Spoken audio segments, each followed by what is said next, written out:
नगर प्राथमिक शिक्षा समिति की विभिन्न स्कूलों की ओर से वडोदरा में छात्रों के पास से यूसीसी के जबरदस्ती फॉर्म भरवाए जा रहे होने के आरोप अभिभावक लगा रहे हैं और इस मुद्दे को लेकर अभिभावक बेहद ही चिंतित है। दरअसल वडोदरा शहर के पश्चिम इलाके में मौजूद डॉक्टर हेगडेवार प्राथमिक स्कूल, हरिपुरा तांदलजा प्राथमिक स्कूल, अकोटा प्राथमिक स्कूल, वासना प्राथमिक स्कूल जैसे विभिन्न स्कूलों में बच्चों को इम्तिहानों में बैठने न देने की धमकी देकर यूसीसी के फॉर्म पर सिग्नेचर करवाए जा रहे हैं और ये आरोप लगा रहे हैं एडवोकेट अशफाक मलिक। दरअसल आज छात्रों अभिभावकों के साथ एडवोकेट अशफाक मलिक की ओर से इस मामले के मद्देनजर शासनाधिकारी और साथ ही नगर प्राथमिक शिक्षा समिति के अध्यक्ष को आवेदन पत्र दिया गया है और ऐसे शिक्षकों और आचार्यों के खिलाफ कड़ी कार्रवाई करने की मांग भी साझा की गई है। ત્યારે હું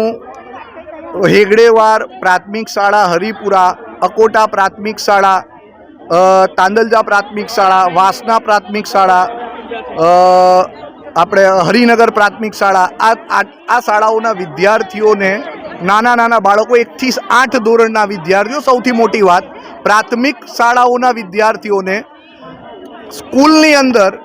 સ્કૂલના પ્રિન્સિપાલો અને શિક્ષકો દ્વારા પ્રિન્સિપાલે શિક્ષકોને વહેંચ્યા ફોર્મ, શિક્ષકોએ શાળાઓના દરેક બાળકોને ફોર્મ આપ્યા અને ફોર્મ આપીને એવું કહેવામાં આવ્યું કે આ ફોર્મ, ઘણી શાળાઓમાં એવું કહેવામાં આવ્યું કે આ ફોર્મ ભરીને અત્યારે ને અત્યારે તમે આપી દો, તમારા પપ્પા મમ્મીનું નામ લખી દો અને તમારી સહી કરી દો। અત્યારે ફોર્મ ભરીને નહીં આપો તો તમને પરીક્ષામાં બેસવા દેવામાં નહીં આવે। હવે એ જે ફોર્મ આપ્યા છે ને એ ફોર્મ યુનિફોર્મ સિવિલ કોડની પ્રશ્નાવલી છે,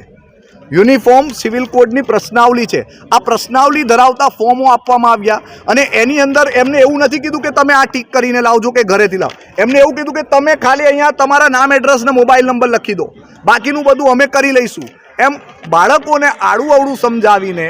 આ યુનિફોર્મ સિવિલ કોડના ફોર્મોમાં સહીઓ કરાવી, બાળકોના મા બાપના નામો લખાવીને બાળકો પાસે સહીઓ કરાવી। ઘણા બધી શાળાઓની અંદર બાળકોને એવું કહેવામાં આવ્યું કે કાલે તમારા મા બાપની આમાં નામ લખીને સહી કરાવી લાવજો, નહીં તો પરીક્ષામાં બેસવા દેવામાં નહીં આવે। તો આવી કેવી નીતિ છે કે ભાઈ તમે યુસીસીના કાયદાને પસાર કરાવવા માટે સરકારી મશીનરીનો ને સરકારી શાળાઓમાં